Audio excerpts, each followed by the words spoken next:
सांबादिक संघ एसयूजे रायगड़ा जिला शाखा कार्यकारिणी बैठक आज अनुष्ठित होईची। एथिरे रायगड़ा जिलार सांबादिक मानकर विभिन्न समस्या संपर्क में आलोचना होता। विशेषकर ए अंचल किभली विकास हो पारिबो, लोकंकर समस्या किभली समाधान हो पारिबो एवं जो सरकारंकर योजना जो गुड़िक अच्छी से योजना गुड़िक केमती लोकंक निकट सुविधा पहुंच पारिबो, सेथिपई सांबादिक लोकंकर एवं प्रशासन मध्य सेतु भाव किभली काम करिवे से उपरे बहुत आमर विचार विमर्श होता।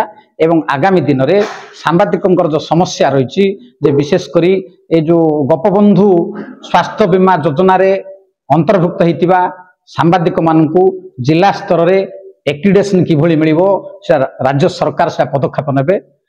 द्वितीय कथा हला जे पेंशन व्यवस्था को केमिति अधिक करिवे, आ भत्ता सांबादिक भत्ता अन्य राज्य जो सांबादिक भत्ता लागू होईची ओडिशा सरकार माननीय मुख्यमंत्री किभली भावे ताकू लागू करिवे ता जिलापाल माध्यम रे दाबी पत्र प्रदान करिवा पई रायगड़ा जिला यूनिट निष्पत्ति नेछि।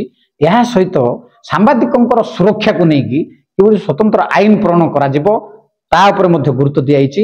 आ सांबादिक माने जेहेतु विभिन्न अंचल सांबादिक विभिन्न जिलार सांबादिक जो अछंती भुवनेश्वर जाउछंती राजधानी की विभिन्न काम रे जाउछंती, सेमाने सांबादिक माने जतबेले राजधानी की जाउछंती सेठारे सुविधारे स्वल्प टंकारे रहिबा पई किभली व्यवस्था करा जाय परिबो सेति नै राज्य सरकारंकर दृष्टि आकर्षण करा जायछि।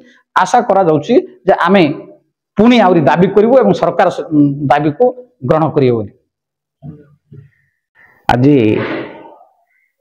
एसयूजी अग्रणी सांबादिक संघ रायगड़ा शाखा तरफ आज जिला कार्यकारिणी बैठक अनुष्ठित होता।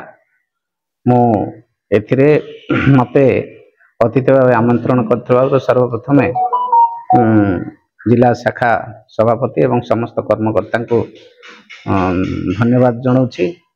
यह एक श्रृंखलित संघ सरकार विभिन्न योजना जेमती लोकों पाखे पहुँचब एवं लोकंकर समस्या जेमती सरकार प्रशासन पाखे आसीबो से उपरे कार्य करबा उपरे विस्तृत भावे एथिरे आलोचना कले। तेणु आगामी दिन में निश्चित भाव में जिलार उन्नति पाई ए जो एसयूजी कार्य करिवो बोली मोर आशा। ता सहित सरकार को विभिन्न योजना को जेमती सफल भाव में जिले में कार्यकारी हम समस्ते प्रयास करेंगे बोली मु समस्त सांबादिक बंधु मानक अनुरोध करुछि।